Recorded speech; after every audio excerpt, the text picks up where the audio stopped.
How to teach critical thinking and problem-solving skills. In this episode, this is one of the key principles out of 12 that answers the question, how to prepare your children for the future. Get ready. This is one of our children's favorite tools ever.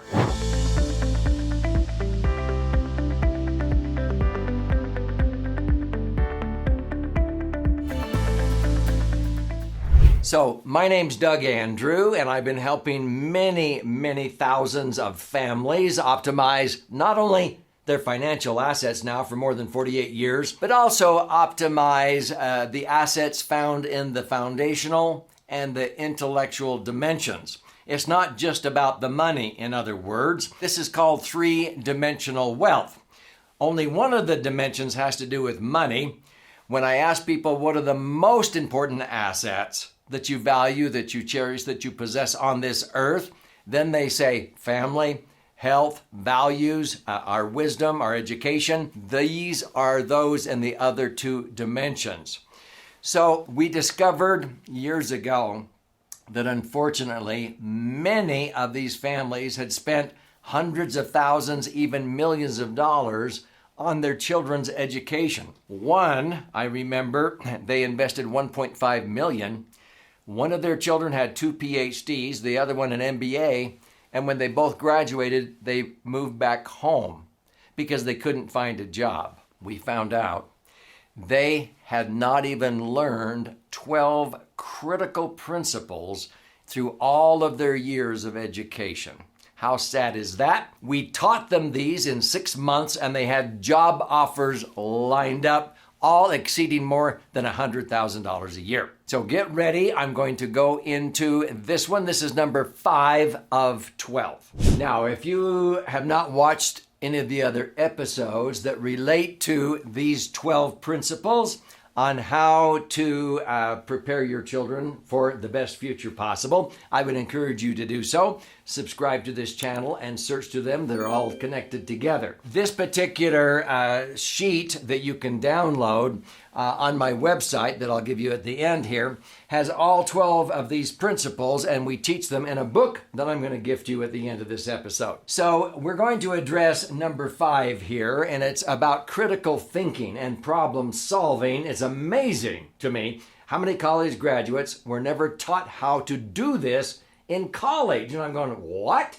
I'm sort of an author of a lot of thinking tools. I have 22 such thinking tools.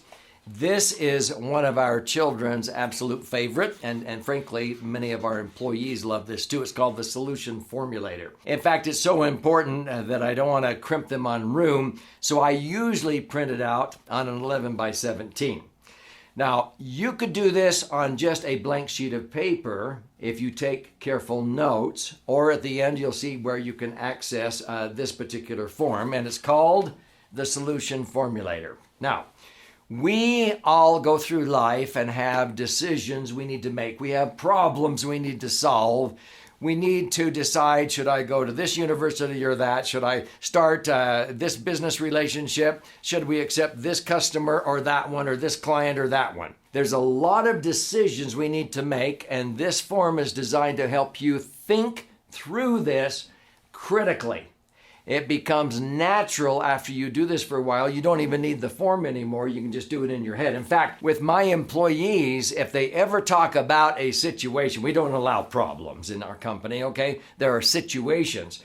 Before any employee can come to me with a situation, they must fill out one of these first. Do you know that 90% of the time they cancel the appointment? They don't even need to come and talk to me because they've already solved it. This is extremely empowering. So we're going to go through this, and I'm going to go sort of step by step on how this works, and then you'll be able to understand from some stories and examples how this can work in different types of settings, okay? So the first thing that you do, of course, is write down your name and the date, and then this is numbered. Number 1 is you want to describe the decision, problem, or project that you would like to tackle. So in about 2 lines, you write down what the goal is or the project or the problem you're trying to solve. Number 2 is you want to think about the big picture next. Okay, how will this help transform this situation in the big picture, in the big scheme of things? And as you get that very succinct and written down, number 2, you'll notice number 3 isn't on this side of the page. It's down on the bottom right. That's because the brain goes through a process, and that's the date that it must come to fruition, that it must be solved, okay? The next step that you take is number 4, and this is where you list the 3 greatest benefits. The benefits that you're going to derive when you achieve the optimal results from this solution or what you're trying to accomplish, the decision you're making or what have you. So you write down the 3 greatest benefits here in this circle. Now, once you've got those benefits down in your mind, then you go over here to number 5 and you write down all of the barriers that might stand in the way, the roadblocks, the hindrances, the dangers that need to be eliminated. What is standing in the way? What do you have to overcome? Maybe it's lack of funds or whatever. You list them here. Now, when I do this myself or with my children, I always have them circle 3, the biggest 3 on these lists. Now, here is the magic. You go over next to this, number 5, and it's number 6. You write down the best resources that you can draw from in order to overcome each of those obstacles. So I put them side by side. 6 is next to the 5 on the left because you're writing down a resource that you can utilize to overcome that obstacle. And you circle the top 3. Once you get clear on the resources you're going to draw from, you're ready to fill out this circle in number 7. What new opportunities will this now bring about? Because whenever we start focusing on any problem, there's all kinds of strategic byproducts or new opportunities that come about. Like when we first put man on the moon, we had all kinds of strategic byproducts. We got Velcro, we got the microchip, we got Tang, we got all kinds of things that we weren't thinking of when we originally set the goal to put man on the moon back when we did that. And so these are the opportunities that it will bring about when we achieve and get rid of these dangers. Down here is where you write down the date. So let's go through this real quick. I'll give you a story of one of my daughters, maybe both of my youngest daughters. Now, before I share this story, if this is resonating with you, I would recommend you click like, post a comment, subscribe to this 3-Dimensional Wealth channel, and click the little bell because then you'll be notified every time I post an educational video like this. I would strongly recommend you watch the other 11 episodes that all address principles that will help empower your children for a brighter future. But stay with me to the end here because I want to gift you a copy of my 200-page book, Entitlement, Abolition. And in that, you'll be able to have other resources available, such as these types of tools. Now, our youngest daughter, Ashley, in our family, we never paid for any of our kids' college education. We gave them equal opportunities, not equal distribution. They had to have skin in the game. They had to get scholarships or they had to study hard, and then we might match them. If they needed to borrow money to get an education, they could come and borrow, and then they had to plan to pay us back. But they had skin in the game, and that is how we operated instead of just having them think that we would pay for their education. And they all appreciated it very much. We always encouraged in our family that they have experiences undergraduate that they don't get after graduating, such as a semester abroad. So our daughter Ashley and 2 other of our children seized the opportunity for a semester abroad in Israel and Egypt because they wanted to go over there. This is where East meets West, and there's a lot of history, biblical, we're Christian, and so forth. And so this was an incredible opportunity. They had to study. They had to get straight A's. This wasn't some vacation. They had to save and use the money, and we would match dollar for dollar to help them be able to go have a semester abroad in Israel. Well, Ashley went and had an incredible experience like our other daughter and our son did. And when she came back after 4.5 months, she said, "Oh, that was so awesome, Mom and Dad. You know what? I think I want to go on a semester abroad in New Zealand and there's a side trip over to Australia. And I go, hey, that sounds great. Why don't you go fill out a solution formulator? She goes, oh, that's right. I haven't been home for 5 months. I'll go up in my bedroom and fill one out. I'll be back in less than an hour. See, I want to empower them to problem solve. I want them to be able to come up with their own decision instead of just having me make the decision. Because if something goes wrong, they'll say, well, I asked you, Dad, and you told me to do that.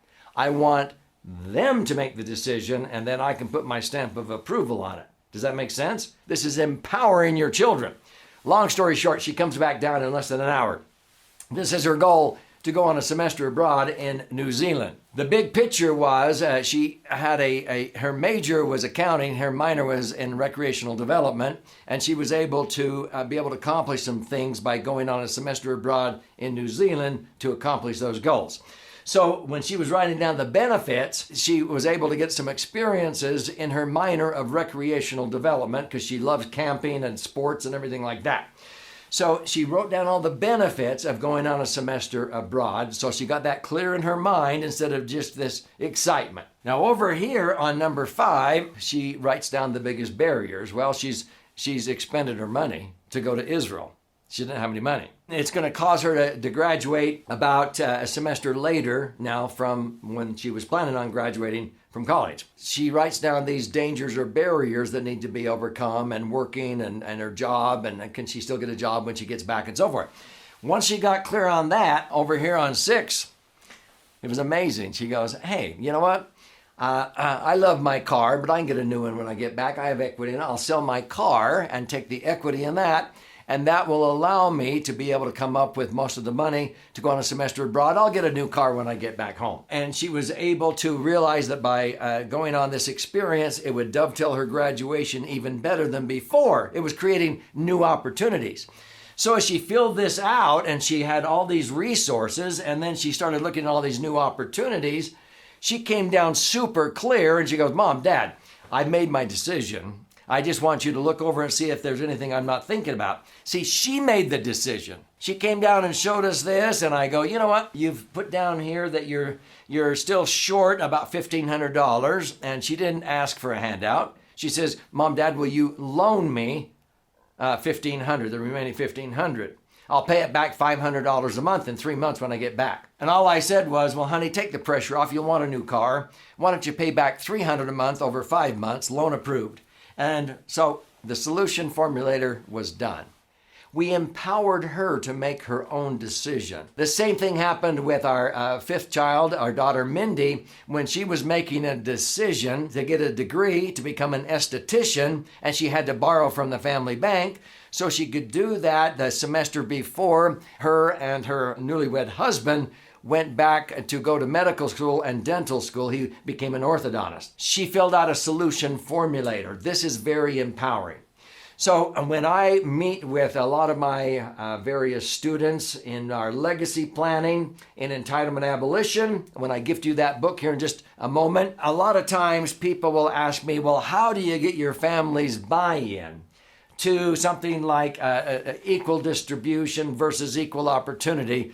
Because they think, oh, you're disinheriting me, and now you're requiring me to step up to the plate and be responsible and accountable, have some skin in the game, equal opportunity. I thought I was just going to get my share of the estate. Well, a lot of times people have asked me this question, and I have them fill out a solution formulator. And so they begin to write down that this is what they want to do, to have their family accept the change of their trust and their rules of governance to equal opportunities versus equal distribution. This is a big deal to many families. And it's to empower rather than enable. They write down 3 of the biggest benefits that will come from it, bringing their family together. They write down the 3 biggest dangers or roadblocks they've got to overcome, the resistance. Some of their children are maybe estranged and they don't want any part of this. And then they write down what are the greatest resources and what are the greatest opportunities now that will come about from this. It is absolutely amazing as you empower even adults who have been solving problems most of their life, but they didn't ever do it in an organized fashion. They put down their goal, and then on the back of this form is where you can write down all of the step-by-step action steps you're going to take. This form usually takes less than 1 hour to fill out. Is that too much to ask? To dramatically increase the chance of achieving a goal from about 55% up to over 95%? You fill out this form, the chance of those you care about when they use this thinking form achieving the goal goes through the roof. And isn't that what you want? This is probably the one skill that is worth more, in my opinion, than getting an MBA for business owners. So, here's a gift I want to give you. If you will go to entitlementabolitionbook.com, click on the link below, entitlementabolitionbook.com, you contribute a nominal amount towards the shipping and handling. You have to have skin in the game.